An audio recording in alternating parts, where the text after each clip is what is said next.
6:30. We will begin this meeting by standing for the pledge. I pledge allegiance to the flag of the United States of America and to the republic for which it stands, one nation, under God, indivisible, with liberty and justice for all.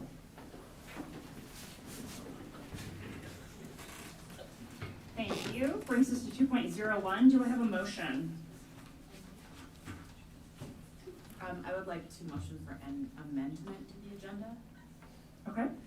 I would like to take 505 off. And otherwise approve it as is? Yes, I would otherwise approve second it as that. is. Okay. Removing 505 and pushing that to a later meeting? Yes.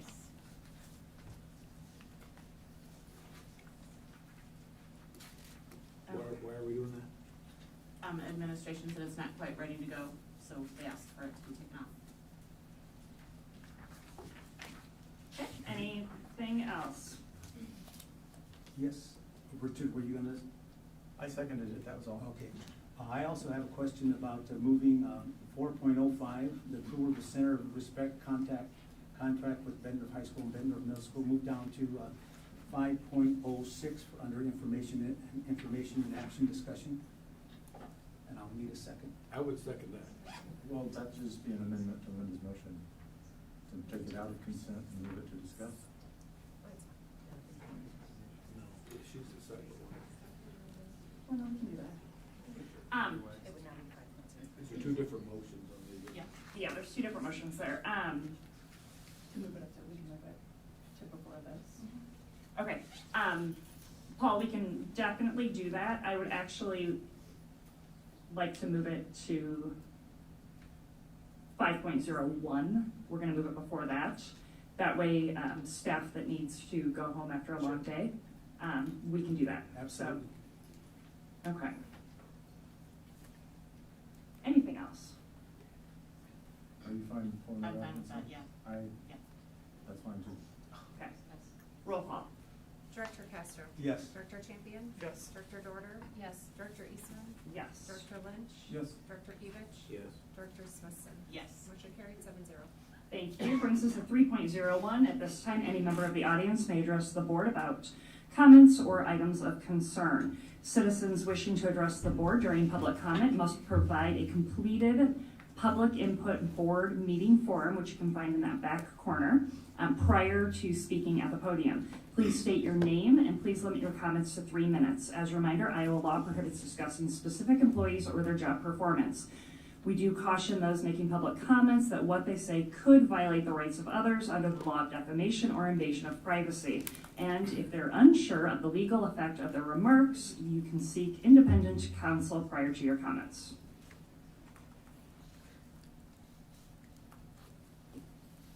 All right, moving right along. 3.02, board shared communication.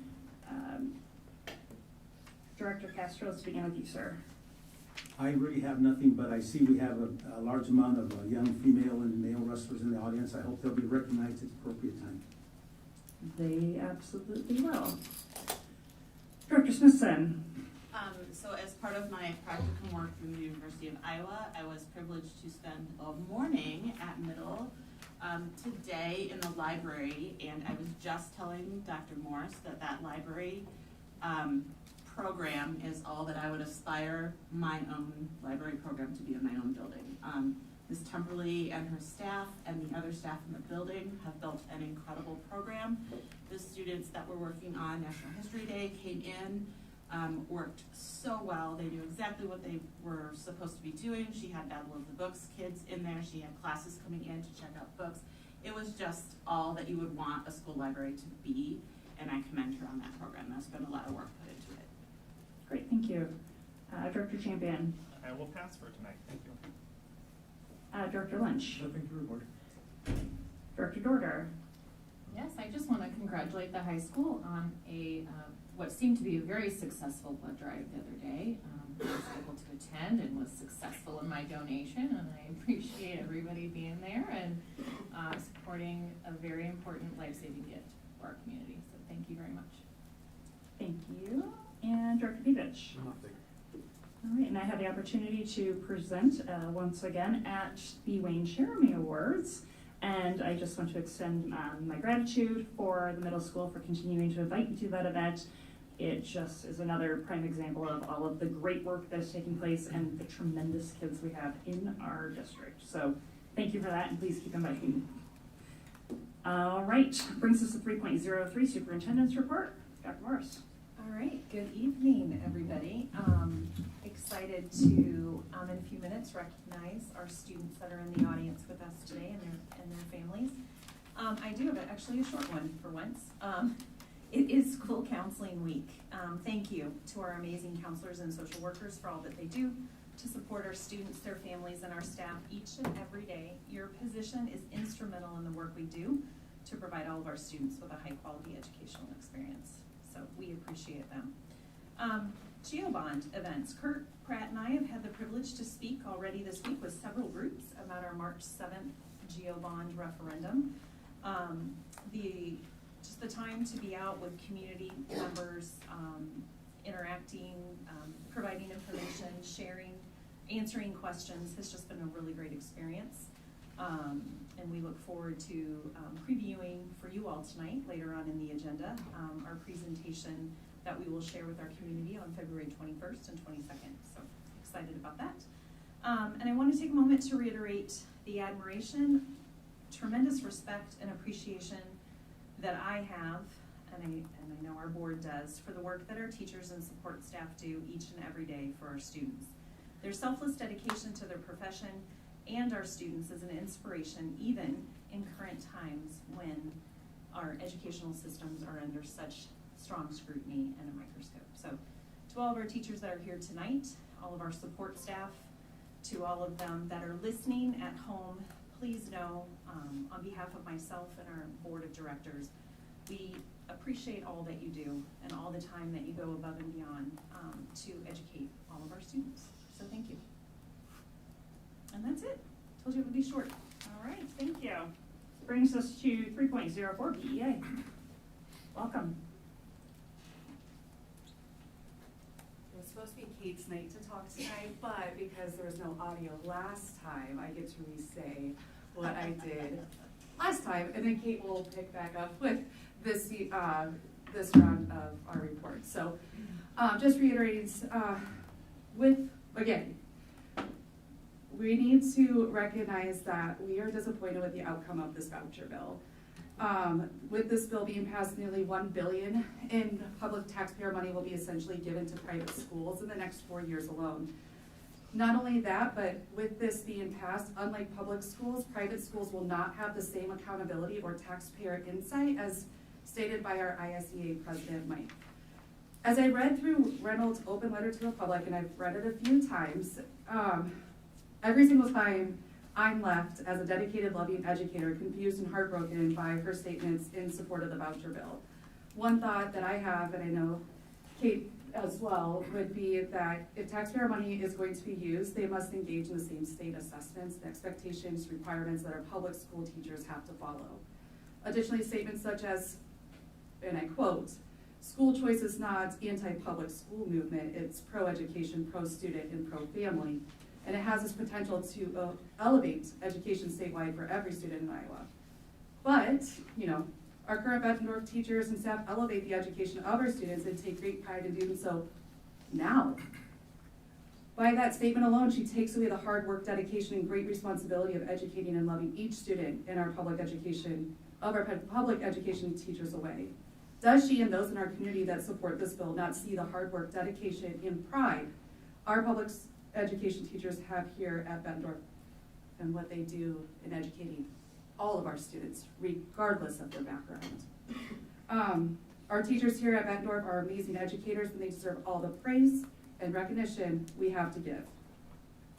So, thank you. Good evening. We held our monthly association representative meeting last week and had our roundtable discussion with central administration earlier this week. We plan to meet with our negotiations team in the next couple of weeks in order to put together our initial proposal and look forward to working with our administration. We understand academic learning does not happen if a child's social and emotional well-being isn't being met. At a public school teachers are being given tools to support all students regardless of background with the outstanding support and guidance of our school counselors. Without their support, so many of us, teachers, parents, and students alike, would be lost. Today, we would like to recognize their work during School Counselors Week. Thank you to all the BCSD counselors. Emily and I are looking forward to representing your organization in San Francisco in March at the NEA Summit, and we are excited to bring back new learning and help our organization become even stronger. While we are encouraged, our government saw a need to increase the funding for education above the governor's proposed 2.5% for funding, we are disheartened to say that the 3% that was passed will still not cover all of our needs as public school districts in Iowa. It is also extremely discouraging to see that already, not even 2 weeks after the voucher bill passed, revisions are being proposed to take away any modicum of accountability that private schools who receive funds would have had to provide. ISCA is asking members to attend a legislative forum and ask legislators their positions on policies. There are 2 that are happening in Davenport soon. Members, take a look at the email coming tomorrow from ISCA for more information. We encourage our members to attend legislative forums as well as contact our legislators to continue having our voices heard. Thank you. Thank you. 3.05, Bessa. Welcome, Melissa.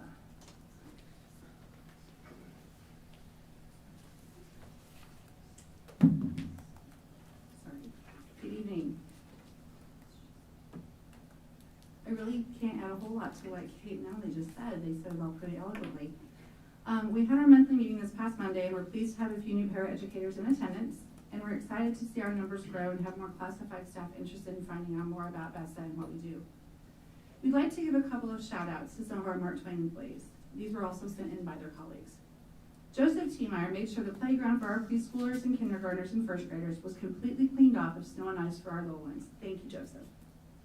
Most days as kindergarten heads out to recess, Mr. Ron and Fletcher greet the kindergartners at the door so everyone gets a chance to see and pet Fletcher. Our classified staff are doing great things, and it's so fun to hear about them from their colleagues.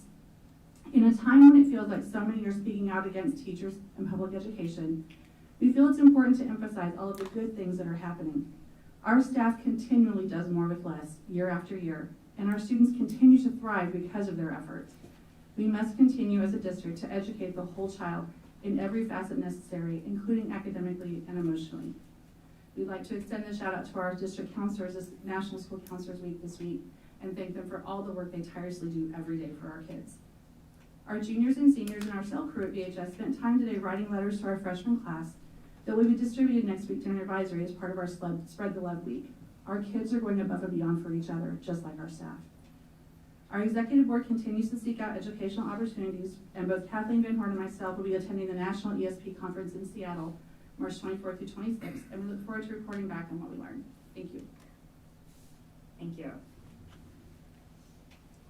Actually going to jump down to 3.07, BHS Speech and Debate Advisor Service Award. And Director Lynch is going to handle this one. Bettendorf High School language arts teacher and speech and debate advisor Joseph Rankin recently received the Don Crabtree Distinguished Service Award from the National Speech and Debate Association. The Don Crabtree Distinguished Service Award is granted to coaches who perform service for the association, such as hosting tournaments, writing or presenting about the association, recruiting a new chapter school, or writing an article for Rostrum.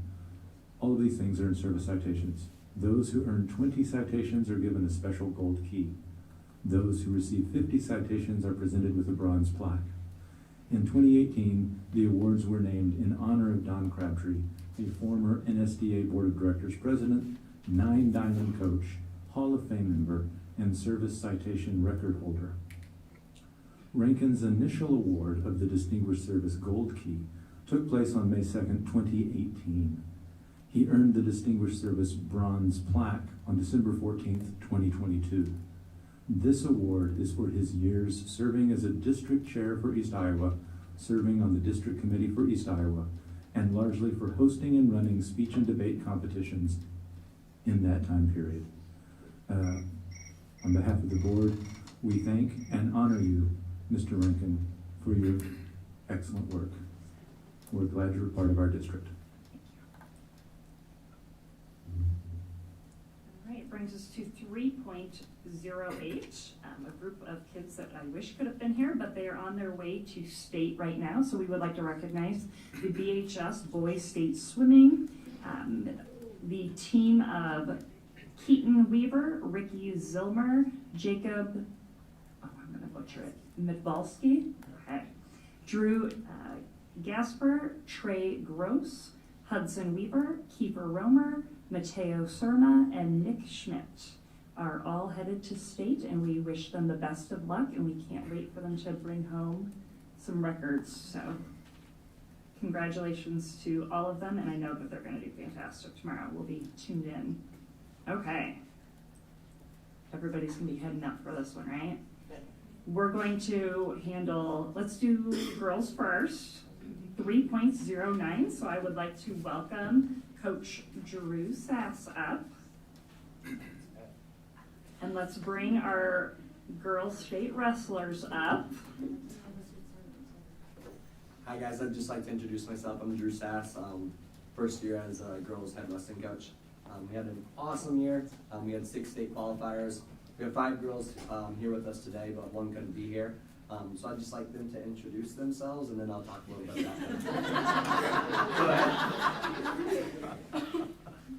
Hi, my name is Nessa Solmani. Will you tell us what year you are in school as well? I'm a freshman. My name is Lexi Peterson, and I'm a junior. My name is Lauren Rogal, and I'm a senior. My name's Izzy Pisa, and I'm a sophomore. My name's Taylor Streep, and I'm a freshman. Okay, so we had 2 state place winners as well. Taylor Streif got 3rd place. Lexi Peterson also got 3rd place. Just a little bit about the girls' state tournament. This year there was only 1 state tournament for the whole state, so only 32 state qualifiers. So placing 3rd, that means you're 3rd in the whole state of Iowa. No class, no anything, so it's an awesome accomplishment, and we look to continue to grow this program here at Bett North. All right, we'll switch over to the boys here. Thank you so much. Hold on, ladies. Hold on. When Director Castro is here and wrestlers are here, yeah. you are not getting off the hook, so hold on. I'd just like to offer my special congratulations to Coach Sass. He was a wrestler here for us. He knows what kind of expectations we have in our community. Super congratulations to the girls. I think Alice Schmidt was kind of gold standard from last year. If some of you want to emulate and follow, she's wrestling at Iowa right now. And some, especially you underclassmen and the girls that will follow behind you that are at middle school right now, they will be looking up to you. You have more admirers in this community than you think you could ever imagine. You've set the standard for a lot of our young kids, and congratulations to all of you. Thank you.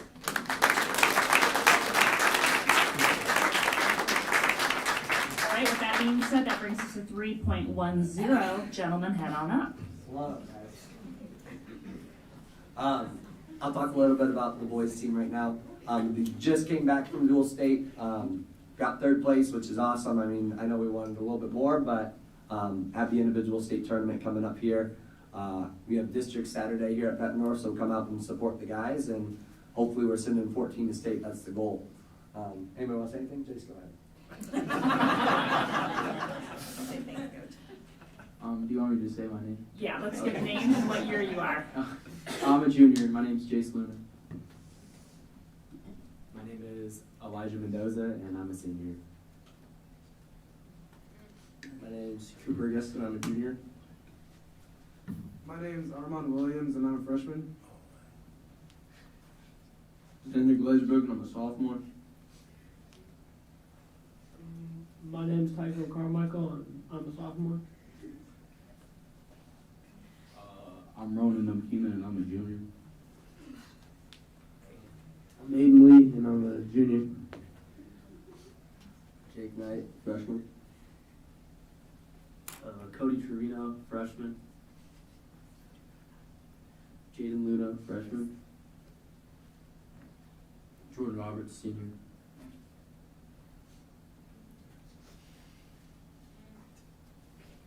We just want to thank you guys for having us in here tonight, and we're looking forward to the rest of the season, so thank you guys. Hold tight, because Director Castro.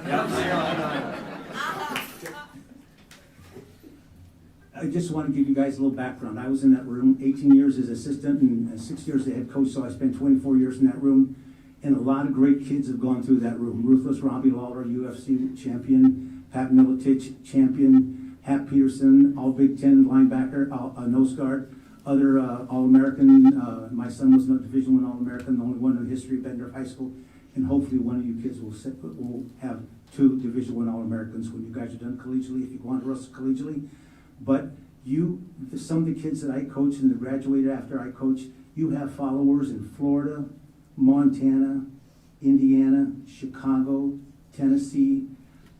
You have followers. They know more about what happens in Bettendorf wrestling than what I read in the Quad City Times or follow you guys on the internet. So you have a great following behind you. You young kids and you upperclassmen, I don't think you realize the pride that you have put back in Bettendorf wrestling, the job that Coach Knight has done. When Jake, I remember you when you're chasing around wrestling on the mat, just jumping all over. I can remember when you were this tall, but you've come a long way. So congratulations on what you guys have accomplished.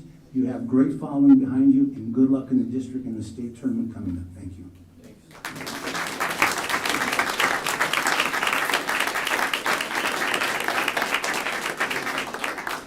And thank you so much for being here, but do not feel like you have to stay. You're welcome to stay for the whole meeting, but you do not have to stay.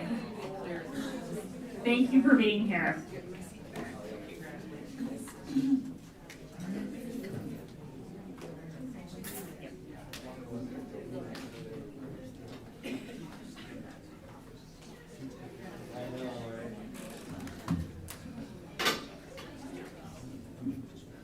Dylan, thank you for your flexibility. Yes, of course. I want to make sure they could get out of here because I know that my presentation might be a little bit longer than normal tonight. So that's okay. Thank you for moving that around. No problem. Thank you. So my apologies for missing the last week. I had some stuff going on, but there was no major updates. We got some updates now, though. So my first thing, if you'll go to the next slide, please. This week, we've been having Spread the Love Week, which is kind of just a morale-boosting, fun thing we've been doing around the high school with some fun theme days, such as anything but a backpack, peace and love, class colors, etc. And we'll be ending the week with a pep rally on Formal Friday. This is going to not only kind of recognize winter sports, boost student morale, and then we're also going to be collecting donations for Dance Marathon. And then the seniors, actually, my class, we sold flowers this week. These flowers, you could write a little message to somebody, a friend or a crush or whoever, and we sold out and made $156 toward our prom, which is just a little fundraiser, but still a nice little push to get some stuff we need. In regards to high school exchange, next slide, please. Thank you. This will be held on February 23rd. As many of you know, I kind of talked about it last time I was here. We have a lot of area schools coming together. This is going to be a great way to build connections with neighboring schools, have several breakout sessions to discuss fundraising, student morale, organization, volunteering, and I'll actually be talking about Bulldog Charge, which is the energy drink fundraiser we've been doing. Spring Fling updates, next slide. We have that will be held on March 4th from 8:30 to 10:30 in the BHS gym, and unfortunately there will not be outside guests, but you can bring anybody in district, and then $10 entry fee or $7 in advance. For Dance Marathon, I have kind of some more updates for that. Bulldog Charge, as I said before, will be from the week of the 27th to the 3rd of March. We'll be selling energy drinks for $4 and Dance Marathon bracelets for students to come before and after school, as well as lunch. And then all supplies has arrived, and we will be decorating the commons, kind of theming it well. And then our big event will be a bingo night on the 1st of March. And then for community involvement, we actually have some amazing local community businesses. We have 5 local area coffee shops, including Coffee Apothecary, just to name one, working with us for a 2-week-long benefit, which is almost unheard of. So I will have more information on that as it comes out, and then if it's a little bit later, I'll make sure that I send some advertisements over to the admin office. So that's really huge. Typically, we only have businesses do like a night-long fundraiser. So now we're going to have 2 weeks that'll be donating toward Dance Marathon. And then we will be putting donation bins just like that. That is not my handwriting. I cannot write that nicely, so I had somebody do those for me. Those will be in all the school offices, elementaries, middle, the admin office, and then high school. And then I would like to say that all donations from these events we will be donating in Charlie's name. We reached out to her family, and anything that comes from all of these events we will be donating to her. So some student council general updates is we currently are recruiting for 2 walk-on positions, as we had 2 people that had left student council, so we're looking for a freshman and a senior to help out. And then we actually do have an Instagram and a TikTok that just got started and approved, which is going to be everything.bett for our advertisements and some different things like that. We have a special marketing and bonding committee that will be working on that. Our sophomore class fundraiser is going to be trivia night on February 21st, and that's going to be 2000s pop culture trivia. And then prom, the DJ is booked, venue and security are reserved, and decorations are going to be coming soon. Most of our funds for the decorations will be coming from the senior shirt order forms that are also going to be coming out soon. So, 1980s music had come. So for our high school general updates, kind of a long list tonight. We had a very successful blood drive this week. There will be an ACT session this Saturday.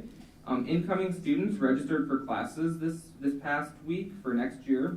Parent-teacher conferences are tonight. And Student Council would like to shout out our amazing high school counselors for National Schools Counselor Week.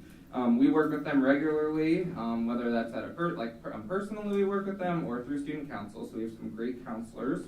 And then several BHS FBLA students have received awards at districts.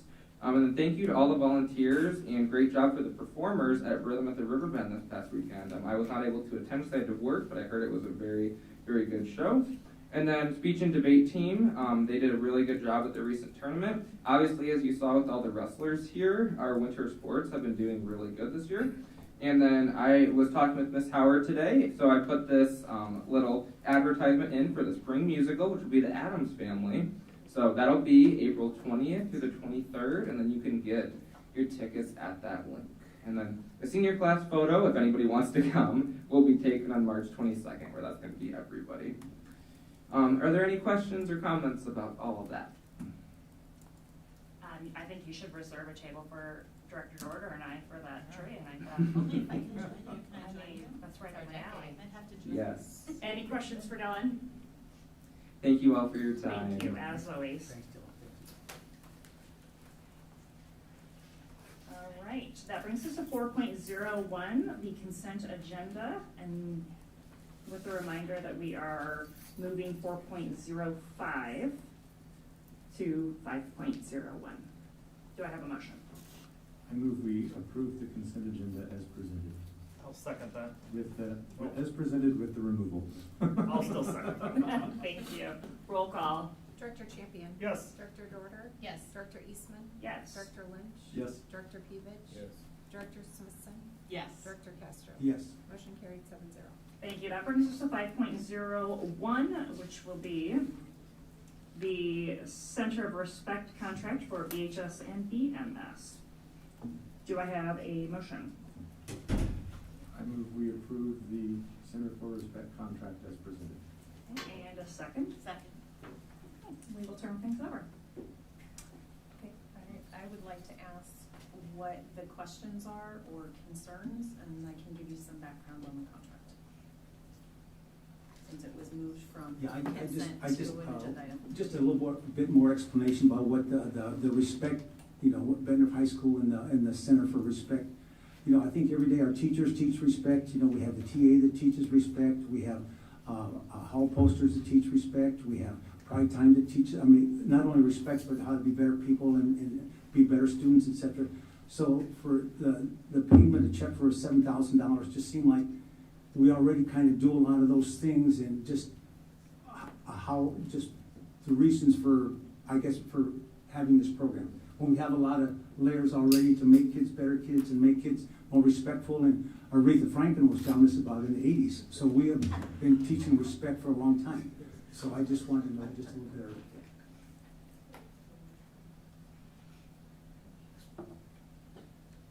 So, the recommendation to bring this speaker in actually came from a Bettendorf graduate.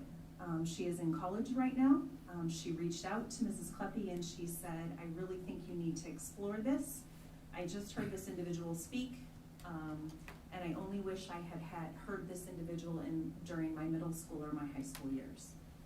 The Department of Education, the Iowa Department of Education has identified competencies and habits that are needed, and I'm quoting from their website, for students to be successful in the future. They are referred to as the universal constructs, essential skills for 21st century success. Those constructs are around 5 core competencies identified by the Collaborative for Academic, Social, and Emotional Success, and those competencies are self-awareness, self-management, social awareness, relationship skills, and responsible decision-making. So those are requirements that we have to teach to our students as they go through our school district. So as I've been working with our leadership teams at both the middle school and the high school, one of the things that we have noticed pre-pandemic but also post-pandemic are students really struggling with relationship skills, boundaries, etc. Very evident in our Conditions for Learning survey results. And it has been a focus of both levels this year as they were working with students. As we know, and as an educator myself, we used to always say sometimes students listen better to people they don't know after they hear us each and every day.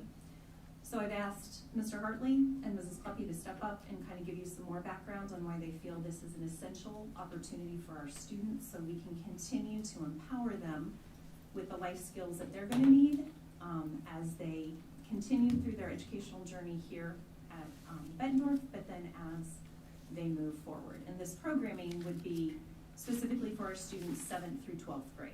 So Mrs. Kleppe, would you start? And then we'll, Mr. Hartley, both of you. Sure. Chrissy Kleppe, Bettendorf High School principal. So as Dr. Morse shared, I did have a Bettendorf graduate reach out to me via email and just had expressed her experiences and just really felt that the students within Bettendorf Community School District could definitely benefit from hearing this speaker. And so just upon that, I just felt like I had to do the due diligence to kind of dig into it. So I did reach out to the presenter. The presenter has met with us on 2 different occasions via Zoom. The first step is I did bring in my counseling department to ask just a lot of questions, share some of our concerns, some of our experiences. And then we again met as an administrative team. I brought Mr. Hartley in at that time to kind of see would middle school benefit from this. From my experiences as administrator, I have more and more kids coming to me where they share they've kind of gotten in some difficult situations and not exactly sure what to do, and then have a lot of regrets on some of those things. And our Conditions for Learning survey definitely expresses a concern of boundaries with those things. And so in reflecting upon that, trying to give students resources and what to do and to make better choices. And so some of the program like overview and some of the takeaways from it really honors that. It really talks about helping kids honor boundaries of themselves and others, understanding the importance of talking to one another and making sure everyone's comfortable involved. I think a big piece of it is helping students get the skill to intervene when they see something that's not okay. And so trying to help a little bit with that vulnerability. But he does it in a way that's more at grade level specific, with humor, and tries to meet them at their level.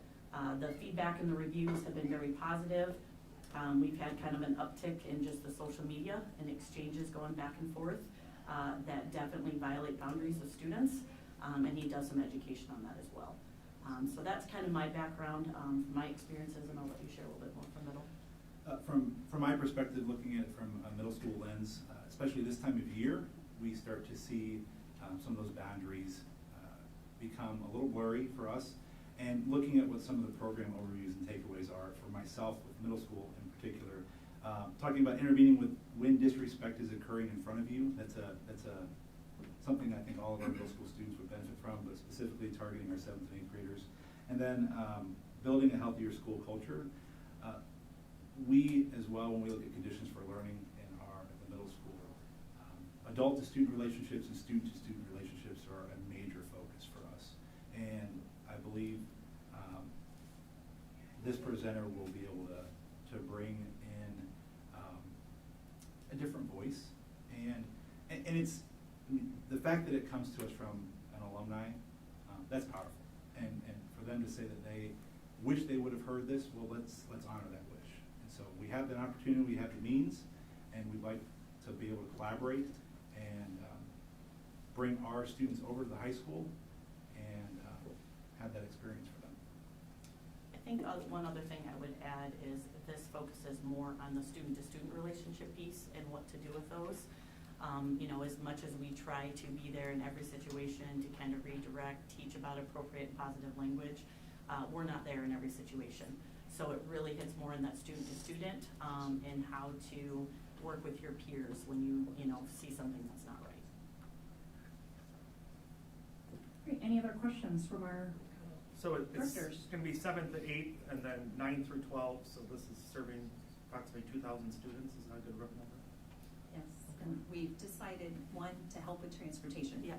As I look at Mr. Pratt, 7th and 9th graders will have their assembly together, 8th and 10th graders, and then 11th, 12th, and our Edison students will round out the day. Specific times have not been locked down. Yes. That's the Kurt. We'll work with Kurt on that. Any other questions? I can add one other thing. Sure. You know, in speaking with, I mean, he's taken the time to present on a couple occasions to meet with us. He does send a lot of parent resources and stuff ahead of time for us to send out to the community. So if there were a concern, we can definitely address those, or if there's a wish to not be involved, we can kind of look at different situations. But we feel like we have a responsibility to at least help those that need, you know, feel like they would benefit from it. And I would say in the conversation, the opportunity to meet him, he was very receptive to what does your community need, what does it want, and he is, it's not a program that will, is one size fits all. He will tailor it to us, and that's important. Any other questions? No, I just have a comment. I think it's wonderful that you, number one, listen to an alumni, but that you are looking at that, the bystander piece, the what to do when you're seeing disrespect. As a parent, to know that my child is given those tools to stand up for other people who are having things said to them or done, that's powerful, because then they will feel like they know how to handle the situation. Sometimes when you're in a situation and kids are being mean to someone else, you don't know how to handle it. So bringing someone in that can help to give our students the tools for that is only going to make our schools and our school community better. Thank you. We will, as Mrs. Clumpy just shared, we'll make sure that if there are those families that choose not to have their students participate in those assemblies, that there will be an alternative activity for them that they can do at that time. Thank you. Dr. Castro? I just have a question. At this time of the year, the boundaries become blurry, and we teach kids what they can do and can't do. Don't we do that every day? Don't teachers do that, and counselors do that, and PBIS do that, and multi-tier support systems? And don't we teach boundaries, what kids can do and cannot do, what the expectations are? Don't we do that every day? We do every day. I think sometimes kids don't necessarily transfer like what an expectation is in school to outside when they're in different situations. The tools are a little bit different. I think what they're seeing on social media and society, we're kind of normalizing some pretty negative and derogatory language. And sometimes we don't see the impact and the power of our words. And so I think there's conversations that take place when an adult is not around that they don't necessarily have the tools to help remove themselves from those situations. Director Broder? Yeah, I'll just make a comment. I actually asked Dr. Morse about this agenda item in our call earlier this week, just because I was curious to get some background on it. And a lot of what this Center for Respect, I'm assuming, is teaching is just like what you said, is boundaries, etiquette, respecting others, and those sorts of things. Well, I've been in the workplace for out of college 18 years, and every single year, multiple times a year, every time I start a new job, I'm having this same sort of training given to me to do virtually, obviously from my employer, talking about workplace respect, talking about understanding other people, talking about boundaries at work and all these things. So to me, these are things that are life skills, that, I mean, they're telling adults, every single day, as we join new companies and start new jobs. So, I think these are really important skills that we make sure that we're instilling at a young age, because you can never obviously learn them too early, and they're going to be expected from our students, from middle school, high school, all the way the rest of their lives in the workplace. So, Thank you. Anything else? But why would parents not have their kids do this? There are parents who opt out from their students taking the conditions for learning surveys. So maybe a parent isn't comfortable with it. Maybe even when we share parent resources, they still don't feel like they have enough information. We want them to be able to have that ability to opt their student out if that is just something they would prefer their student not participate in. We don't anticipate large numbers of that, but we also want to make sure that for families that would prefer not to have their students participate, there is an appropriate alternative activity available. Any other questions? Thank you for giving us some more information. I appreciate it. Absolutely. Thank you. Let's do roll call for 5.01. Director Dorter.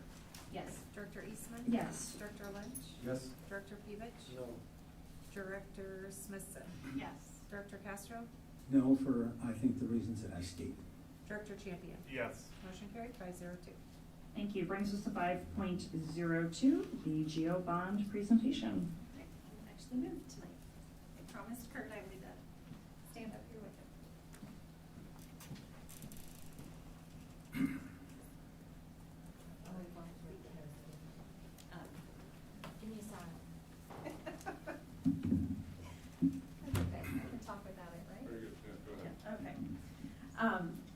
So tonight, our goal is to preview for you the presentation that we've been working on to share with our community when we do our community forums around the general obligation bond on February 21st at the middle school and February 22nd at the high school. We kind of did a dry run of this Monday night with our school improvement advisory committee. The feedback was very positive. Questions were fantastic. They gave us additional ideas of groups to get in front of. So we look forward to sharing with you tonight.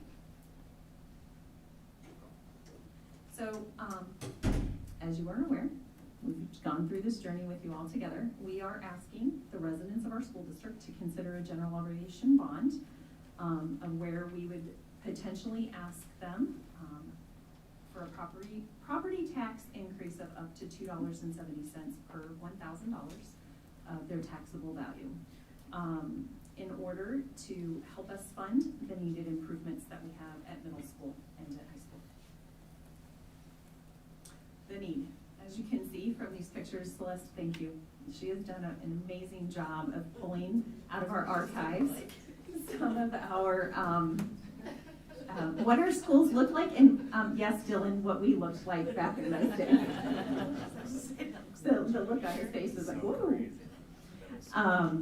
And so, neither one of our middle schools or high schools look all that much different. And it was nice for me to see what the high school looked like before we added the admin center on during the last renovation. Okay. So, as you know, last spring we worked with you to bring OPN on to help us engage in a facility master planning process so that we could pull together a 10-year plan to identify those needed improvements to our facilities and then prioritize those needs so that we could begin the work. And so with master planning, just to reiterate, it does help us provide a clear financial picture for the needs of our school community, helps us prioritize those needs and to make sure we have the appropriate funding. And through our planning process with OPN and our facility advisory committee, when they brought you their recommendation in December, it identified almost $100 million worth of need, $98.5 million. And so the why is for a general obligation bond is we know we have about $98.5 million worth of need, but we also recognize that anytime you ask your community to pay more in taxes, we want to be mindful of that. And so we've identified bond, through a one question bond, we could leverage about $69 million. And that would help us start the work at middle school and high school. And then we would use remaining district monies to be able to finance the rest. And so we'll get into the projects listed on this slide as we go further through the presentation. So as our committee, the Facility Advisory Committee identified for you in December, our primary need is at middle school. That $66 million worth of need cannot be covered with district resources. Between the cash that we have, and at the moment, we cannot leverage against our 1 cent sales tax or SAVE bonds. Those are being used to pay off the work that was to build Mark Twain and Grant Wood. And so with project financing, we can line that up to be timed with different timelines to try to minimize the tax impact on our homeowners, and use a mix of district resources between cash on hand, the SAVE bonds, as well as the GEO bond if it should be successful in March. I'm going to skip this, Celeste, and get into this. So when you look, so we have boards that are back at the front of the room up here that outline some of the proposed work. Some individuals have asked, well, what's it specifically going to be? As I think Kurt has a great expression, what is it you talk about in terms of specificity? Right now, we have general ideas of the work that needs to be done in terms of what specifically where something will go or what exactly it will look like on the inside will be fleshed out if the bond should pass as we work with identify an architect and work through that process with community, teacher, staff, and board involvement. In terms of the middle school projects, we know we've got classrooms to add. We need to demolish part of the building and work through some addition to our gym and potentially add a track and make sure that we bring everything up to code. I'll turn it over to Kurt. So this should look familiar to you from the presentation we did for the final facilities master plan that was voted to adopt. So just the timeline of the middle school construction, constructed originally in 1962, and then the story from there is I just need a little bit more of this. I just need a little bit more of that. It's just a conglomeration of additions. So in 64, they added 2 classrooms on the east side of the building at the end of the hallways. 1968 was the pod structure that was behind, that was again a temporary structure, never meant to still be standing, but it is. In 77, as I've said, whoever decided to build a 4-court gymnasium for that middle school had a high intelligence quotient, because that was a great idea back then. That's very unheard of at that time to build something that large. In 83, they expanded the kitchen. And then in 1985, apparently enough students had complained about going between the 2 buildings out in the cold that they connected a breezeway between the 2. And then 97, science and music addition, and then through the 2000s, some various renovations, and then in 2016, tried to get the traffic off of Mill Road and 18th Street, and then the last thing we've done to that building of significance would have been the air conditioning in the gymnasium in 2019. So one of the biggest problems with the original building, when I say the original building, if you're familiar with it, I'm talking from A to C Hall, from D to F Hall. That's what I call the original core of the building. It would have been the first 2 additions from the previous 2 slides. These classrooms at the middle school are about 700 square feet, give or take, which is probably about 70 to 80% smaller than what we would expect them to be if we were in new construction of a middle school. Typically 900 square feet, give or take, depending on the use of the classroom. For a general education classroom, that would be what you would expect. And so kudos to our teachers, certainly Ms. Bixby here.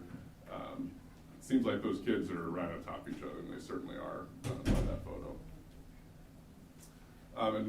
Narrow hallways for this building are not conducive, especially by the time you have students who are accessing lockers on both sides of the hallway. You look and there's not much room really, but more than 1, maybe 1.5 kids to pass in between that.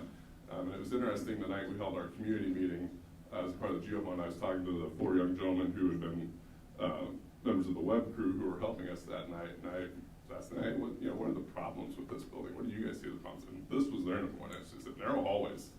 So kids are on top of each other. We can't get away from each other. And so the roof of the middle school, we've certainly talked about at this level several times. The original building's roof deck is much lower than what new construction standards would be. So given that it's got a low ceiling and a low roof deck, there's not really any room to run any additional mechanical systems through there. So you see, I believe this is chilled water piping you see here. That's about all we've got space for. So ductwork or anything else is actually run over the roof, and we'll see some photos of that as we move forward. Like here. So this is a random day that I happened to be on a roof and took a picture. It hadn't rained the day before. I think it might have rained 2 or 3 days before that. But you see, we've got electrical conduit running. We've got a 6-inch gas main running that runs pretty much the whole length all the way over to the gym. You can see the ductwork off in the distance, and we go to the next one. It's kind of the story of the same thing. There's more ductwork that's run over. So not ideal from any certain perspective. You just wouldn't do that in today's construction. So again, sort of back to those narrow hallways, the original building structure is concrete masonry with bearing walls. Being a new building like Mark Twain or Grant Wood, there's steel columns maybe embedded in the wall. So if we decided in this room we were gonna extend the boardroom, in all likelihood we could bust that out because there'd be columns somewhere on the corner. This building, that's not the case. Every wall is bearing some of the roof deck. And so minor modifications, even adding a doorway, would be cost prohibitive. In the pod building, again, that's that demountable school structure that was not supposed to be permanent. Many classrooms in that area don't have any access to natural light because that's just a big block, and you can see it in the back of the building there. And so we've probably got about half the classrooms back there, I would say, that have no actual windows. And then the cafeteria, certainly been a topic of discussion over the last 2 years. Probably part of the problem is it's just undersized for the number of students we serve. We've made strides by purchasing new tables, adjusting how the line goes, and I think it is better than what it has been in the past, but we've still got some work to do in that regard. Our kitchen is mostly original to the building. Again, we modified the food line and pushed it from one side of the cafeteria to the other to try to make one line. Kudos to Mr. Hartley and the staff there in that building for working through a lot of different variations of that plan.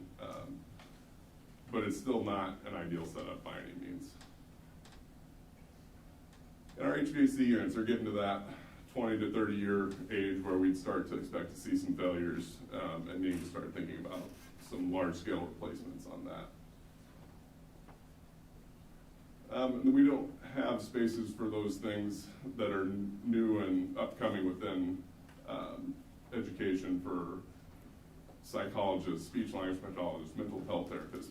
In the 60s, those things didn't exist, so they weren't really planned for. So those are kind of just put in spots in the building where we have room. And so this plan, I'll move over here to give a brief. Again, nothing's necessarily set in stone with it, but what you can see is we have a large classroom block up here, east of the gym. This is the pod area back here. So we show adding a classroom block. Eventually, after this would be done, coming in and demolishing what I would say this part of the building. And then once this is done, we can move the students from here to there and then demolish this part and build back whatever we need to on top of that. So our goal with all this, with whether it's the high school, middle school, any of the elementary schools, our goal is to not be disruptive to the learning environment.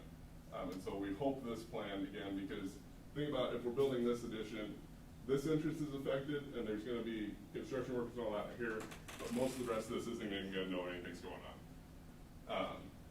Then we build a new cafeteria multi-purpose room and then shovel some other things and renovate other spaces. So orange is either new construction, lighter orange is a renovation.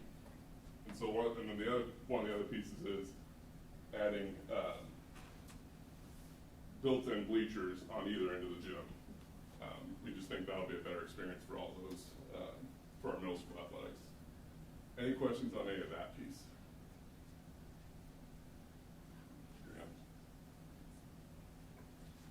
So then at the high school. Actually, yes. I had to think for a minute, I apologize. Sure, no, happy to help.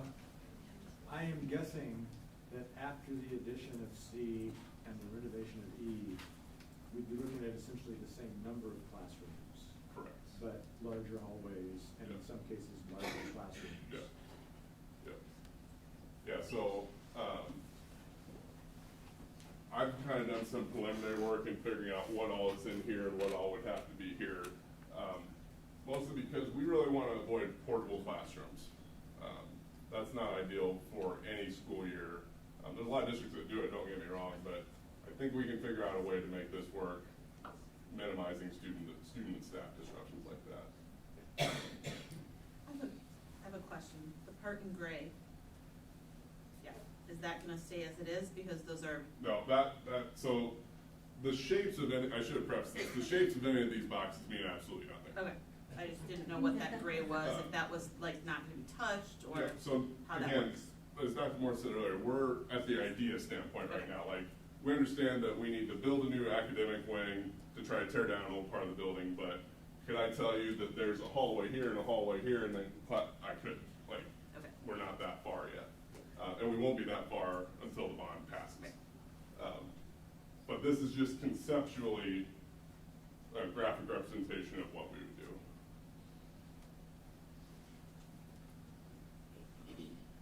Ready to move on? So then the high school needs that came through from the facilities master plan were a little bit more targeted. So we've got 3 very different things. So fine arts updates. The band and choir rooms are largely original to the building. So they've probably had like maybe a ceiling replacement, maybe a carpet replacement over the time. But other than that, they're largely, I think we'll see some photos of that later. One of the projects is updating those rooms so they're ADA accessible, because right now, if I'm a student in a wheelchair who plays the trumpet, I might not be allowed to actually sit with the trumpets in their section because they may sit on a lower tier than what I can get to. Then part of this project would also be creating at least an orchestra. They could decide to shift among them, but creating an orchestra classroom on the stage of the old auditorium. So that's underutilized space. I believe when the original PAC was built, there was a plan to redo that, but because of budget concerns, it had to be cut. CTE classroom, CTE improvements, so this would be a renovation and addition. Certainly you all have been a part of the growth of our health sciences program from kind of inception. We'd certainly like to find them a better space so they can serve more students and attract more to get through there. Everything else would be renovated or an addition. As I met with the teacher today, we don't really know exactly where things are going to go, but just that we will focus on those things to make them happen. So, and then the third part was activities and athletic improvements. So adding an auxiliary gym for our students and teams so they're able to have better practice times, creating a second wrestling room as we've had some success at girls wrestling. We'd certainly like to do what we can to support them and our boys team so they can have their individual spaces. And then increasing the size of our weight fitness center, whether that's in a new space or an extension of the existing one, again, not been determined yet, but that's a focus of all this. So going through the timeline of Bett North High School, it has not had as many additions as the elementaries, or the middle school, pardon me. You look at the overhead bird's eye from an architect's rendering, building still kind of mostly resembles that. Obviously, there's been some large additions that every one of us could pick out, but that's still relatively what it looks like. So that was built in '72. In 1979, they added the industrial arts wing, which also included the bridge on the back. So in 2000s, I think when they renovated the classroom condition that we know it in now. And then 2002, fitness center was added onto the backside of the gym. 2004 was the multi-purpose room, fine arts room additions. And then 2012 is the PAC and the main office in the district administration center. So health sciences and CTE classrooms are quickly outgrowing the space they're located in. We're ecstatic that that program has seen the success it has, but we need to do better by them in providing them adequate space for their programs.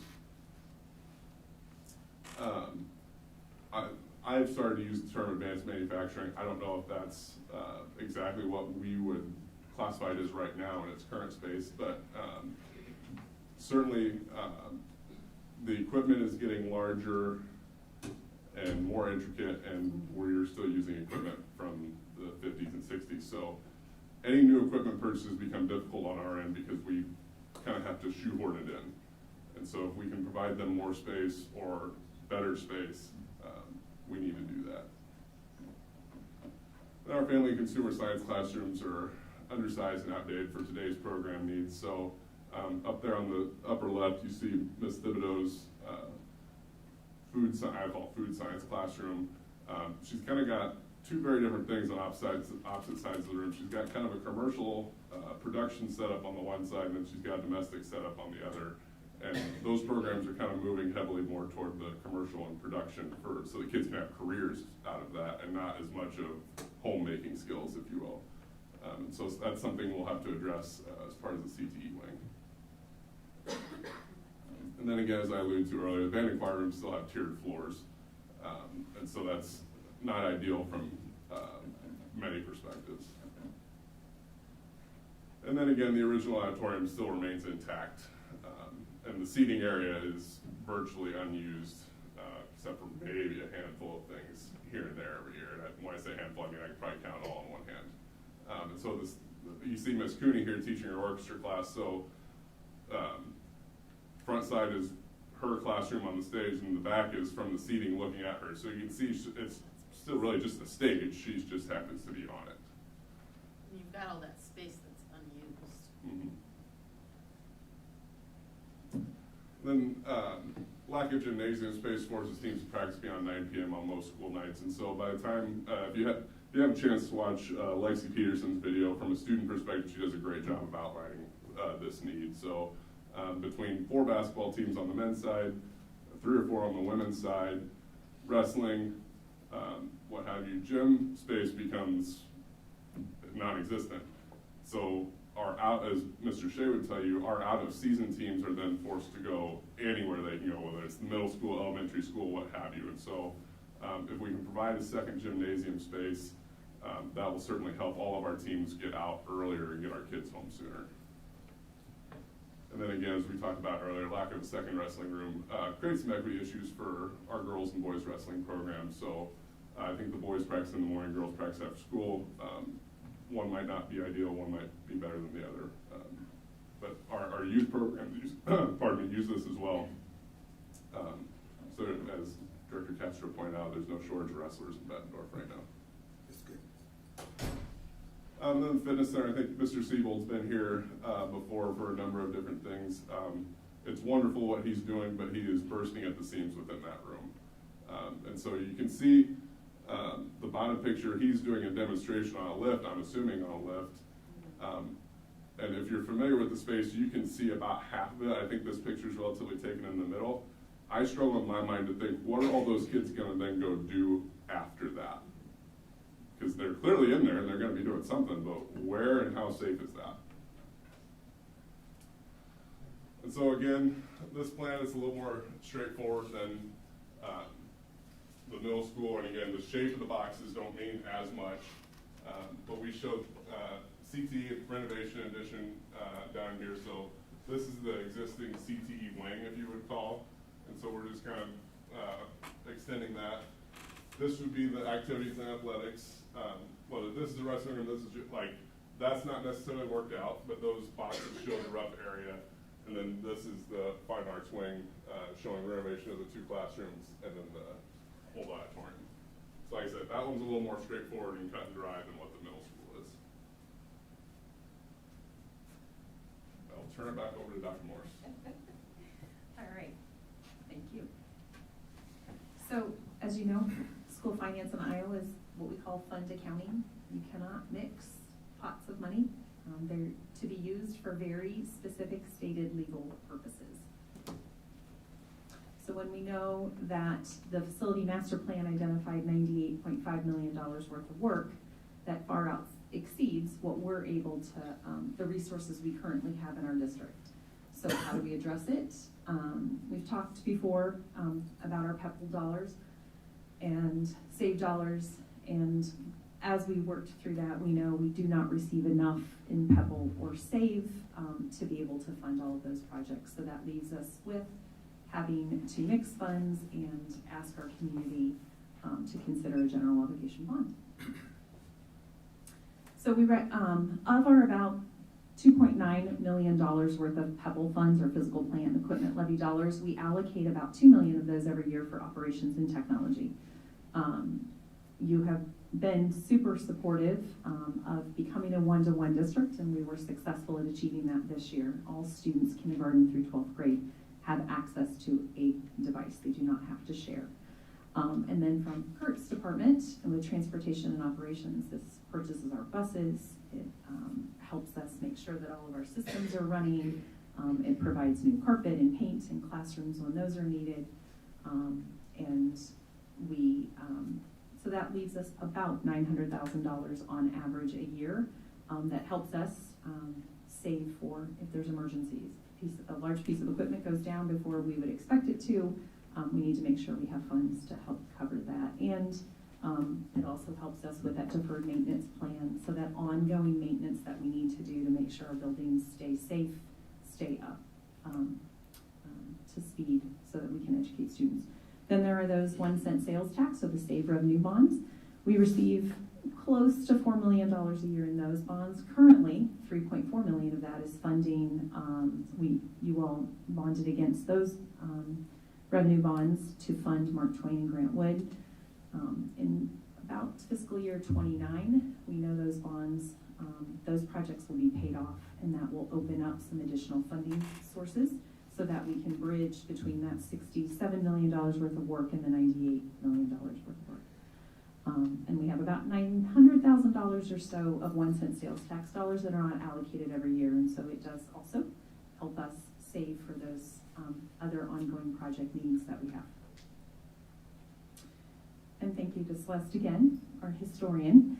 I thought this was interesting. She dug up information about other general obligation bond projects that we have done in this community since 1962. And when you look at the price tag of some of these projects, if you look at, in 1962, we asked our community to support a general obligation bond for Bettendorf Middle School to build a new school at $500,000 and a new Grant Wood at $200,000. And I believe when we did Grant Wood in 2018, 19, it was what, about $16 million? So definitely, 60 years later. Yeah. I mean, it's 60 years later, so those costs are Exactly. so much. This was interesting to see. And then you can see in 1964, 70, and 19, it has been since 1997 that a general obligation bond was passed, and we asked our community to support a temporary tax increase. So one of the questions we get is, how do we fare in terms of our current levy rates? And so it was interesting. Currently, we are about $12.38. We are the second lowest of our neighboring districts for our fiscal 23 levy rate.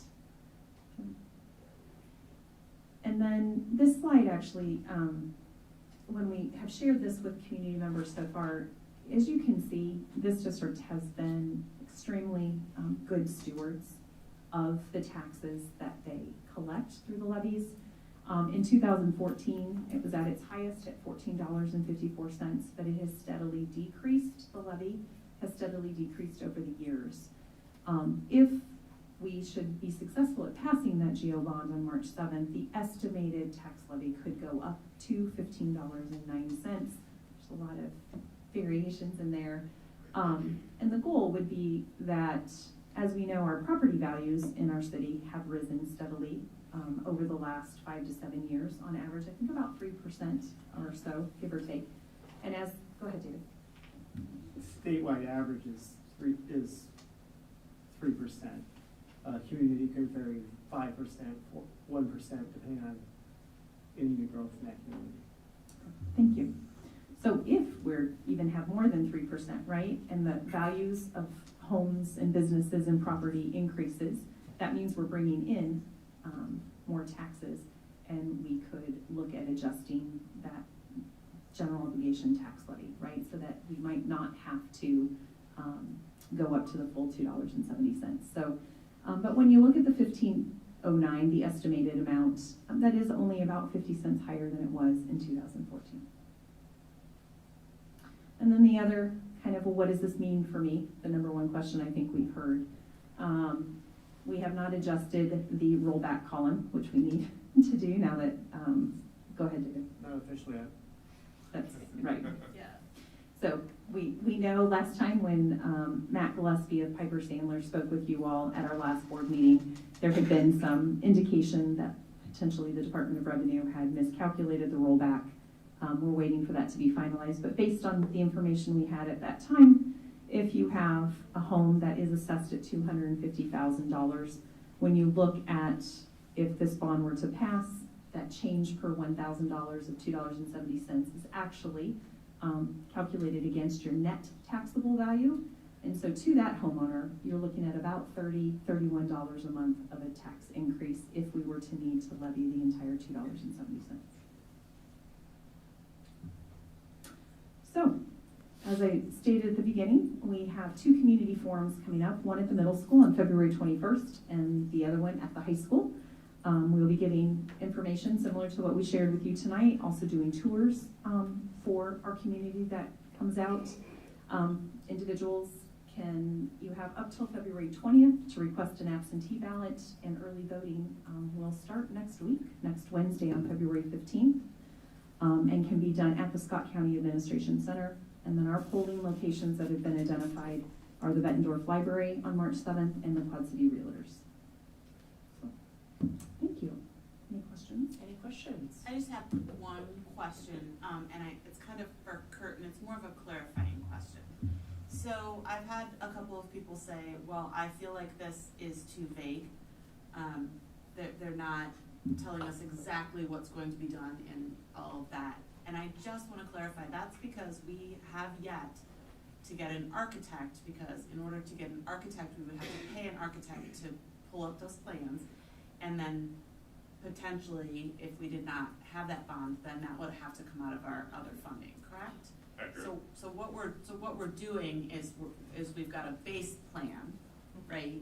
And then should the bond pass, then we'll take the next step, because otherwise it's putting kind of the cart before the horse, right? And we're paying for some work to be done that may not pass. Is that correct? Yeah. Okay, it was kind of a clarifying kind of question there. So. And as I recall, the resolution language that's in the actual referendum does specify those 3 areas at the high school and the general need at the middle school. So we can't just go say, oh, we've got a pot of money to spend on whatever we want. It will be legally obligated to be spent towards these purposes. We can't change our mind at this point. Okay. I just wanted to kind of clarify that. I've heard some of that. I've had some people say, well, I'm not sure exactly what's going to be done because I haven't seen the plans, but to draw up those plans is a large amount. I mean, just to get an architect's plan for a house is pretty expensive. So to do something like this and get architect plans and all of that work would be not 6 figures. Yes, would not be prudent until we know that we are able to go forward. Okay, I just wanted to kind of clarify that. And thank you, because I've been asked a similar question, and we did not feel that that would be a good use of taxpayer dollars out of the general fund to fund an architect if the bond doesn't pass and we're not able to do the work right away. And to Director Lynch's point, what is on the petition language is what we will have to implement if the bond passes. We cannot we cannot go away from that and decide we want to add a second performing arts center to the high school. That's not outlined in the scope of work. Once you all approved it and gave direction to move forward with a general obligation bond on December 19th, that was the language we have to adhere to. Any other questions? Go ahead. For the community forums, will OPN have any more like renderings or drawing with a little more specificity, kind of what Linda was talking about? No, so what you see is what you get. Correct. Any other questions? All right, thank you. Thank you. Brings us to 5.02, the Bett Middle School Honors Pathway Update. So Jamie is here tonight to preview for you all what parents of, on Monday night, I believe, incoming 6th grade families will have the opportunity to learn about our honors pathways for math and English language arts. And then on Wednesday of next week, parents of current 6th and 7th graders will have the opportunity to get some additional information as well. So thank you for being here tonight. I'm not going to go through the whole presentation, you'll have access to that, but I just wanted to update you where we're at in communicating with our families.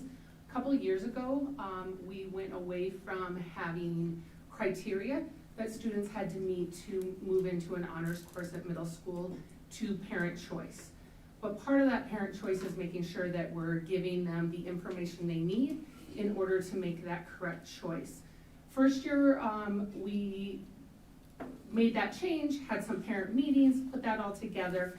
Last year, we attempted a different way to communicate with our families, and we found out those in-person where they can ask those questions, we can dig deep into it, is more beneficial because everybody just has different scenarios that they need to run through. So this year, we're bringing that back. We worked really hard with the middle school coaches, instructional coaches. They were part of that changing of the guard in terms of moving to this parent choice. Marty has been great in helping us to put everything together into a Google site that parents can get to. If you want to just kind of flip through slowly. Yeah, it was a little quick, but that's okay. The big thing that we want families to understand about the honors classes is what are you signing up for?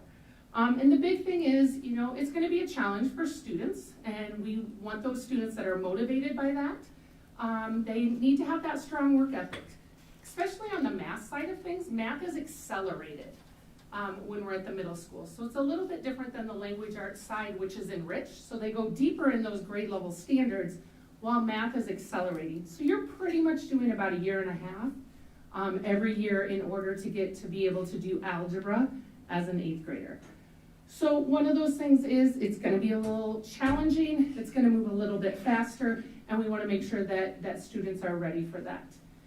If you click on that all information, okay, not in this one maybe? Well, this is a PDF. Do you have the link to the, there you go. See, Celeste is always there for me.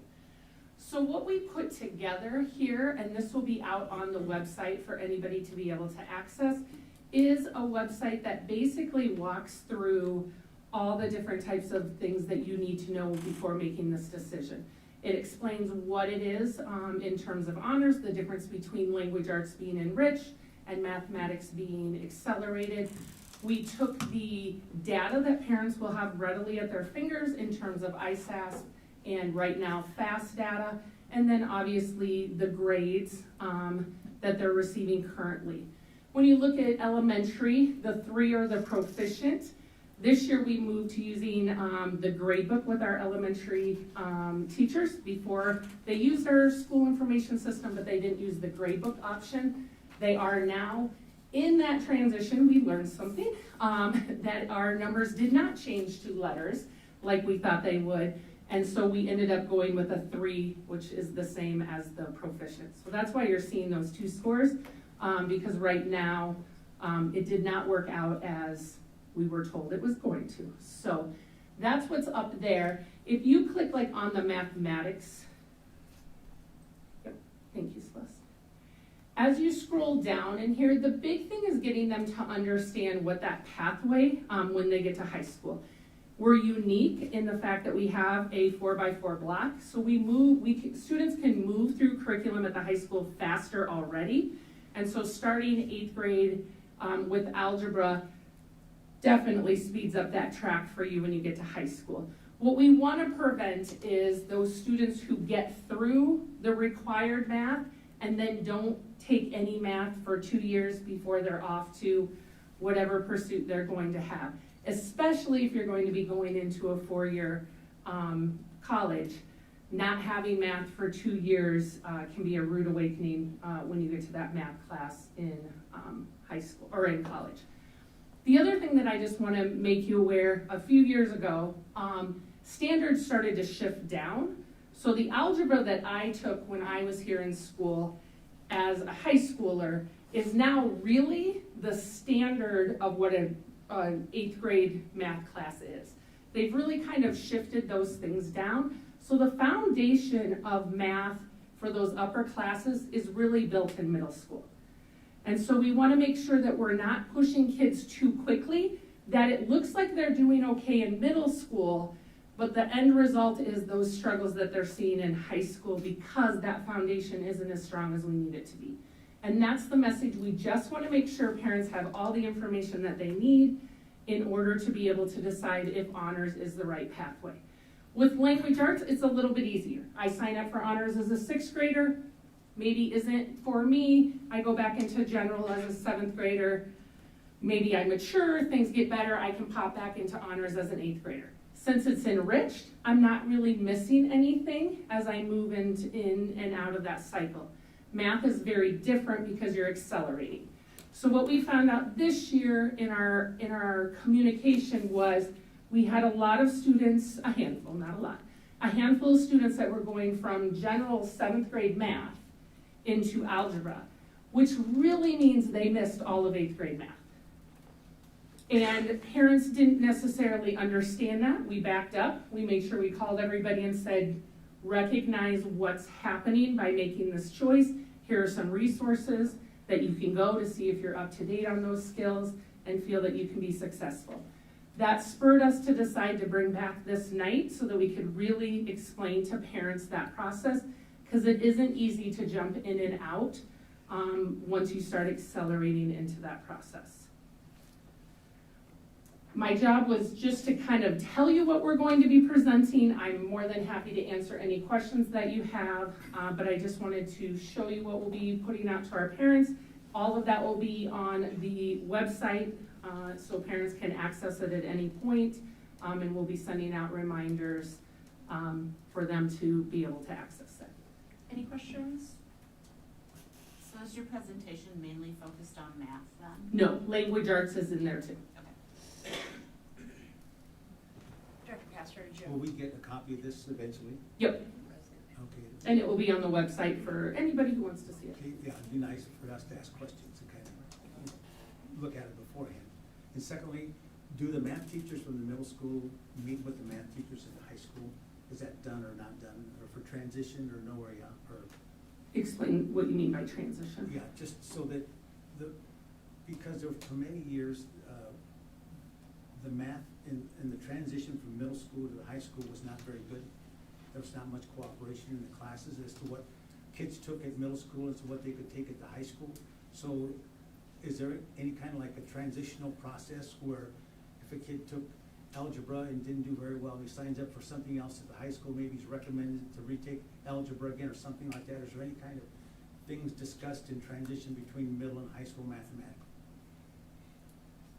Well, part of the process of them signing up is for high school classes is the high school does a phenomenal job of putting all their information together on one sheet, their test scores, and in that is kind of, here's where we would recommend that you are placed.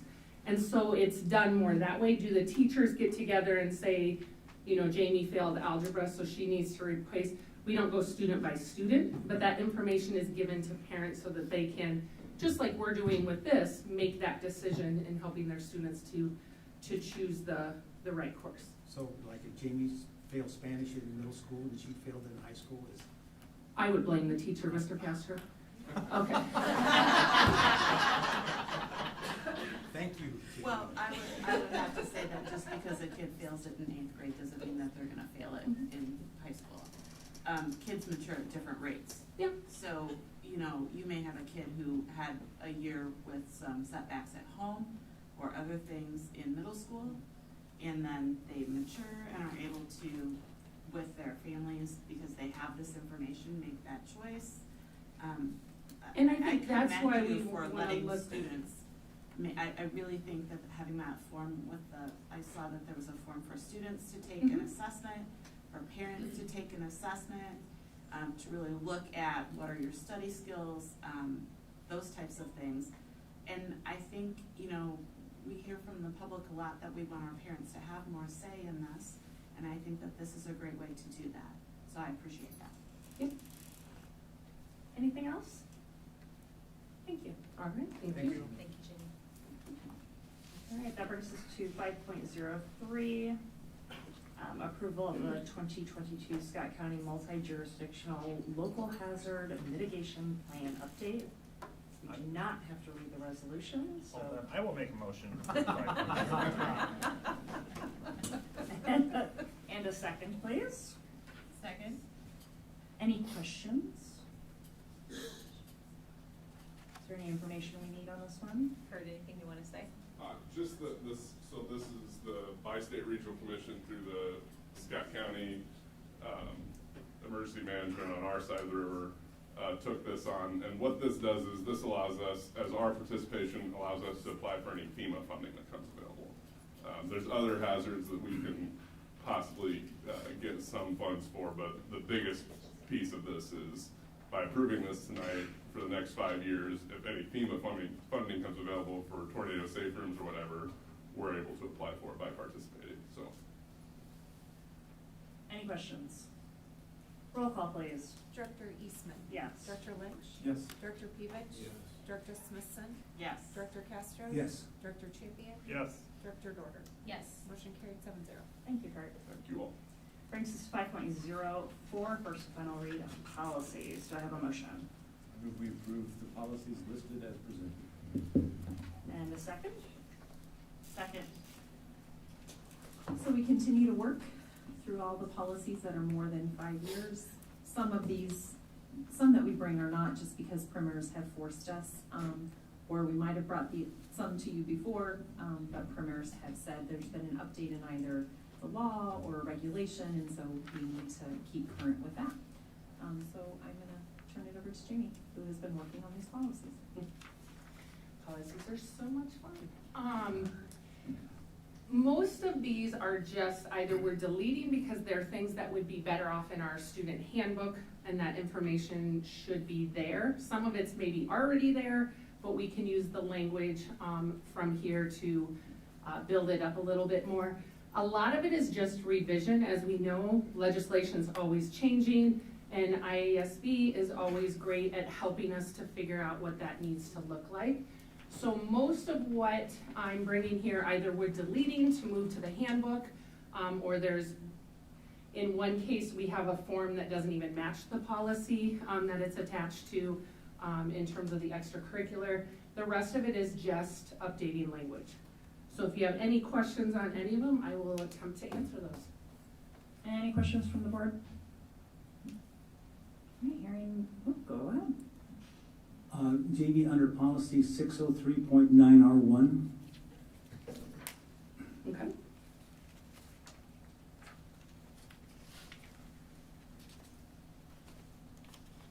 in the second paragraph, it says teaching, the teaching is crossed out and said it is the belief of the board that.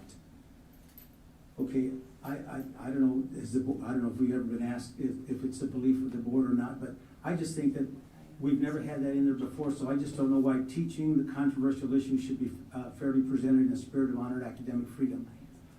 So I just don't know why it is the belief of the board that is inserted and teaching is eliminated. I will say that was the recommendation that came from us from IASB, and we chose to follow that. But So we it was can our adjust option if to we choose need it to. or not to comply And it is a with the correct. board policy. Yeah, you're correct. It is a board policy, so in approving this policy, we are stating that it's the belief of our board, that we are creating this policy. I guess, so in all our other policies, in all the other policies that we have, is it stated that it is a belief of the board that? Well, not in all of their policies. Not in all no. of them, but, We've read them. There are other ones that we do state that. it is a policy I of the can't. board, it is? There are, I mean, if you want me to look. No, that's fine. It just struck me as being unique. While teaching controversial issues, it is the belief of the board that. So that's, I just thought that was kind of unique, and I just wondered why teaching was struck. Okay. It does sound grammatically awkward to say, teaching controversial issues should be fairly presented. But it's much more direct to say, controversial issues should be fairly presented. That's fine with me. That's fine with me. I'm comfortable with that belief. So And truly, all board policies could have the Verbiage in the them. verbiage of it is the belief of the board, because everything that we have in our policies is the belief of the board. Otherwise, we wouldn't have approved it. Otherwise, it would not be approved. And that statement we is don't- made again in that last paragraph, that the board encourages full discussion of controversial issues, so it is repeated again within there. Any other questions? secondly, down in the fourth paragraph, I believe, fifth paragraph, second line, where the word, it is the responsibility of the instructor to refrain from advocating parts, causes, sectarian religious views, or selfish propaganda. What is selfish propaganda? I don't understand what that is. You want me to take that? Okay. So that is, again, the language of that. I think that comes back to something that I'm going to push out there that's gonna benefit me or a group of people that I associate with, and that's not what our classrooms are meant to do. Right, and then it goes on to further state that selfish propaganda of any kind, any classroom or school device, however, an instructor will be prohibited, will not be prohibited from expressing a personal opinion. So can selfish propaganda also be interpreted as a teacher's opinion? I mean, if someone says it's your opinion, but I consider it selfish propaganda, so how do we unmix ourselves from that? Or is there something that, maybe a teacher gives an opinion, but a student says, to me, that's selfish propaganda. So even though the teacher, it's his opinion, but if somebody considered it selfish propaganda, so I just don't know how that fits in, how that would be resolved. And I'm gonna just speak, I guess, on how I interpret that, and I would encourage anyone else to jump into that. Propaganda to me is something that I'm continually pushing out there and repeating and repeating. I know as a teacher, often when we talk about things, the kids will ask your opinion or where you stand on something, and often you have to say, you know, me as a citizen of Bettendorf versus me as a teacher can have very different ways of looking at that. So I think in anything, we can always say one person can read into something one way, then another, but I think to me, propaganda is I just keep pushing it out there as if that's the only option for us to be looking at. And to Jamie's point, when you look at propaganda and a definition of it, it is, I have intentionality behind misleading and pushing my belief. I could even be pushing something that is not fully accurate. Where, as a personal opinion, my personal opinion is my favorite color is green. And so I do see them differently, and I agree with Jamie's point. Did ISB put that wording on selfish propaganda? Correct. We also teach our students what propaganda is, and that it is the repeated, and that it has a specific one-sided point of view. So our students are gonna have that background as we talk with them, and there is a difference between propaganda and an opinion. An opinion is, I feel this way, that's how I feel. Propaganda is everyone should feel this way, and I'm gonna keep saying it until everyone feels that way. That is the difference between the two. We teach our students that in language arts. Yeah, it just struck me as something that, as the teacher's opinion could be something, and the selfish propaganda could be construed as the teacher's opinion, so that's why I brought it up. Any other questions? Roll call, please. Oh, sorry, I have one more, sorry. In policy 604.5,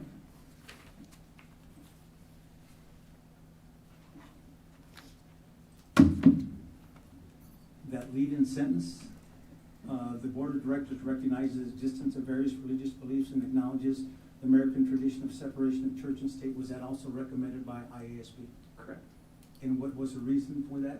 Did they give you a reason why? They don't give us a reason why. Which sentence again? The very first one that struck out is the one he's referring to.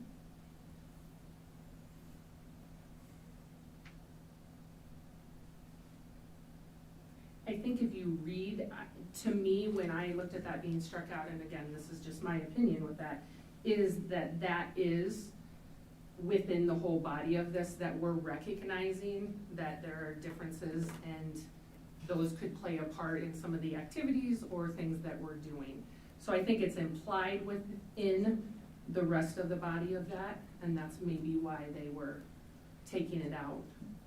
But, well, the way I see it, that sentence is the predicate for the rest of the policy, so that's the way that I interpreted it. So that's why I didn't understand why it was eliminated. Is the only reason kids can be excluded because of religion? I'm not talking about physical education because of an obvious physical handicap, but from a school curriculum or program, is religion the only reason they're excluded? No, we have policies that say that our students can be opted out of, like, health. Parents can select out.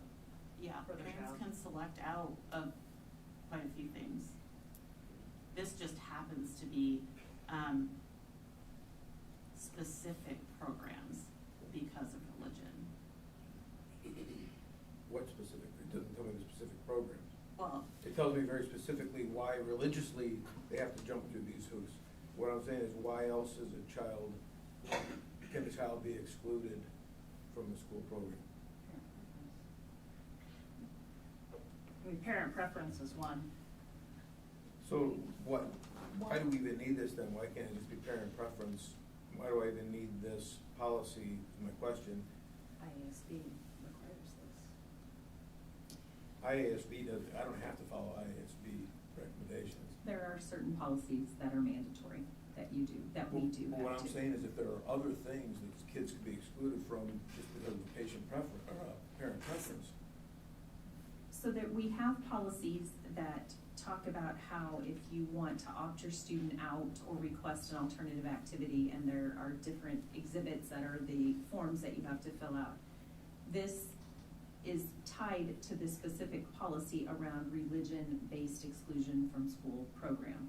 So it is saying that as educational institutions, right, we have to respect that separation of church and state. It's also giving families the opportunity to exclude from academic or other activities in a school district if their religion says they should not. I can think of some holidays that different districts, not necessarily ours, have activities or celebrations around that certain religions do not allow you to participate in, such as Halloween. We don't, so I think my perspective of this policy is that what it's trying to communicate allows parents to opt out because they feel, due to their religious beliefs, they want an alternative activity. And what this seems to say is,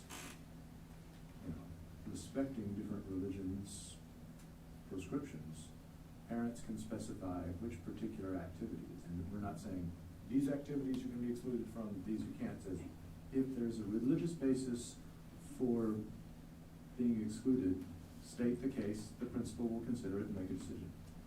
And I certainly don't see substantial changes to it. I would call it legalese. No, I'm just trying, this may be splitting hairs, I'm just saying, if there's a patient, or I keep saying, if there's a parent preference for a child not to be in something versus a religious reason, the religious reason, they have to jump through these 5 hoops. They have to turn something in writing and tell you why it goes against their, if there's a parent preference, do they have to do the same thing? There's a form that they have to There's a fill process out. for that, There's a process for that as well. Is it the same thing? Is it why, I can speak to just experiences that I had at middle school around some of our health units that we covered when I was there. Parents who wished that maybe they opted out of certain units. We would come in, meet, we would show them the curriculum, talk about was it all of it, was it, they would, let us know, written consent that says they're pulling them out of that unit, because some of those things are things we're responsible for per Iowa, chapter 12 of making sure we're offering to kids. So having that written consent that says they opted their student out, we gave them an alternate activity, not covering the things. So some of that is also, so later on, we know that that wasn't, we said you couldn't participate in it, that was a parent choice. And in addition to that form, they have to specify why. They also have to provide some options for what they want the alternative activity to be, that then has to be approved by the building principal. So yes, there are other similar processes for other areas of opting out. And we run into that with a lot of things of just trauma or what, that people have experienced, that we wanna make sure that we're respecting with that. And it, you know, starts with that conversation for us to be able to see, and leads to where we'll end up, and what we need to support that student.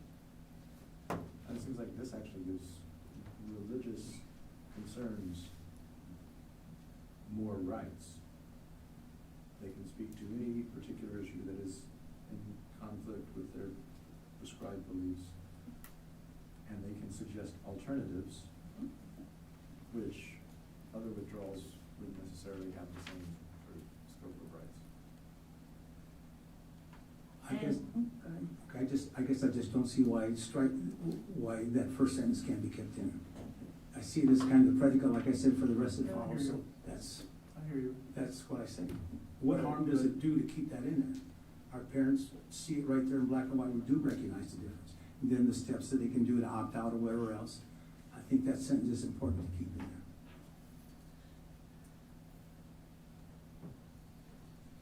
If that is the will of the board, Are we there can administrative unstrike it and concerns? keep it in.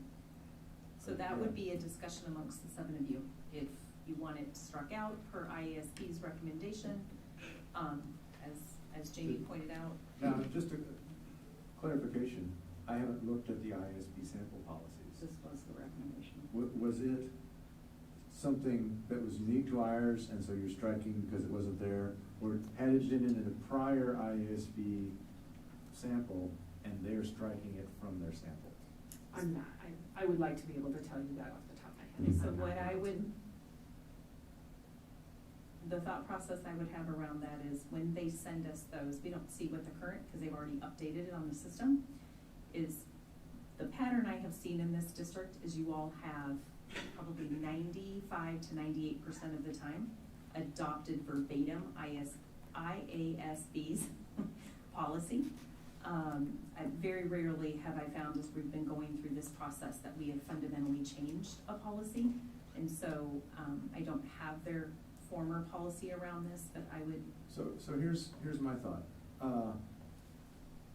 If we could pull this one policy out tonight, ask you, sorry Jamie, to do a little bit of research to figure out, was this intentionally removed by ISB for some reason, or is it just something that they hadn't considered and we're perfectly happy to leave as the preface? If the answer is the latter, bring it back in 2 weeks with that sentence back. If the latter is the former, tell us why it needs to go and leave it out.